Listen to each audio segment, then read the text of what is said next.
Hi friends, എല്ലാവർക്കും പുതിയൊരു വീഡിയോയിലേക്ക് സ്വാഗതം.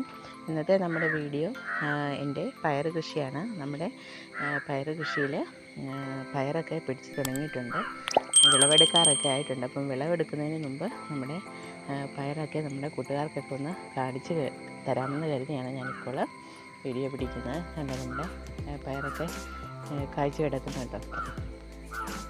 ഇഷ്ടംപോലെ പയർ പിടിച്ചിട്ടുണ്ട്. പയറിന് വളം ചെയ്യുന്ന വീഡിയോ ഒക്കെ മുമ്പ് നമ്മൾ ഇട്ടിട്ടുണ്ടായിരുന്നു. കാണാത്ത കൂട്ടുകാരൊക്കെ ഉണ്ടെങ്കിൽ നമ്മുടെ ചാനൽ കയറി ഒന്ന് കണ്ടു നോക്കണം. മഴയാണെങ്കിൽ നമുക്ക് ഇഷ്ടംപോലെ പയർ ഉണ്ടായിട്ടുണ്ട്. അപ്പം മഴക്കാലത്തും കൃഷി ചെയ്യാൻ പറ്റുന്ന ഒരു വിളയാണ് നമ്മുടെ ഈ പയർ.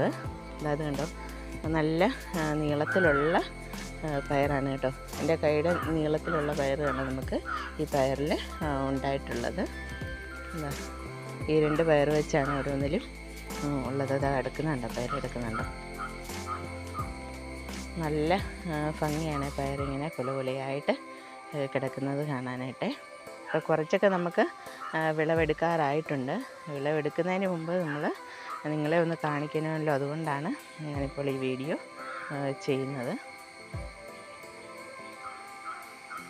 പയർ കിടക്കുന്നുണ്ടോ, ചുവട് മുതൽ പയറാണ് കേട്ടോ. അപ്പം പയർ കൃഷി ചെയ്യാൻ ആഗ്രഹമുള്ളവരൊക്കെ ഇപ്പോൾ ചെയ്താലും മതി കേട്ടോ. മഴക്കാലത്ത് നമുക്ക് ഇതുപോലെ പയർ നന്നായിട്ട് വിളവെടുക്കാനായിട്ട് സാധിക്കുന്നതാണ്. എൻ്റെ ചാനൽ ആദ്യമായിട്ട് കാണുന്ന കൂട്ടുകാരുണ്ടെങ്കിൽ ഒന്ന് സബ്സ്ക്രൈബ് ചെയ്യാനായിട്ട് വിട്ടുപോകരുത്. അതുപോലെ നമ്മുടെ ചെറിയ കൃഷികളൊക്കെ ഇഷ്ടപ്പെട്ടുവെങ്കിൽ ഒന്ന് ലൈക്ക് ചെയ്യുകയും ഷെയർ ചെയ്യുകയും കമൻറ്റ് ചെയ്യുകയും സപ്പോർട്ട് ചെയ്യുകയൊക്കെ ചെയ്യണം. ഇഷ്ടംപോലെ പൂക്കളും വരെ പിടിക്കുന്നുണ്ട് കേട്ടോ. അപ്പം നമ്മൾ ഓരോ 10 ദിവസം കൂടുന്തോറും എന്തെങ്കിലുമൊക്കെ വളം നമ്മൾ ചെയ്ത് കൊടുത്താൽ മതി. നമുക്കിതുപോലെ ഇഷ്ടംപോലെ പയർ കിട്ടുന്നതായിരിക്കും. അവിടെയൊക്കെ പയർ പിടിച്ച് കിടക്കുന്നുണ്ടോ. കുഞ്ഞു കുഞ്ഞു പയറാണ്, അതിൽ പയർ പിടിച്ച് വരുന്നതേ ഉള്ളൂ. ആദ്യം പൂത്ത് കാ പിടിച്ചതൊക്കെ നമുക്കിപ്പോൾ വിളവെടുക്കാറും ആയിട്ടുണ്ട്. അപ്പം അത് ഞാനിന്ന് വിളവെടുക്കാൻ പോവുകയാണ്. അതിന് മുമ്പാണ് നമ്മുടെ ഈ വീഡിയോ കാണിക്കുന്നത്. അപ്പം നമുക്ക് പയറിന് ഇപ്പോൾ പയർ വിത്തുണ്ടെങ്കിൽ നമുക്ക് മുളപ്പിച്ച് നമ്മുടെ ഷെയ്ഡിലൊക്കെ വെച്ച് നമുക്ക് മുളപ്പിച്ചെടുക്കാം. എടുത്തതിന് ശേഷം ഇച്ചിരി വളർന്നതിന് ശേഷം നമ്മൾ വെളിയിലേക്ക് ഇറക്കി വെച്ച് കൊടുത്താൽ മതി.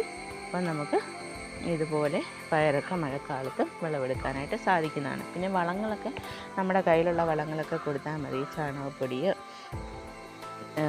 എല്ലുപൊടി ഒക്കെ ഉണ്ടെങ്കിൽ നമുക്ക് ഇട്ട് കൊടുക്കാം. അതുപോലെ കോഴിവളമാണെങ്കിൽ കോഴിവളം വളരെ ബെസ്റ്റാണ്.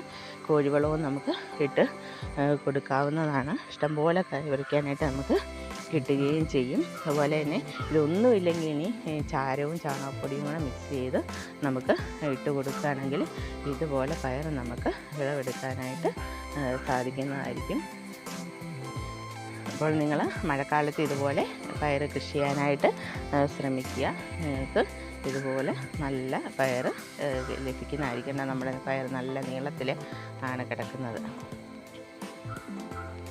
അപ്പോൾ അടുത്തൊരു വീഡിയോയുമായിട്ട് നമുക്ക് വീണ്ടും കാണാം. നന്ദി.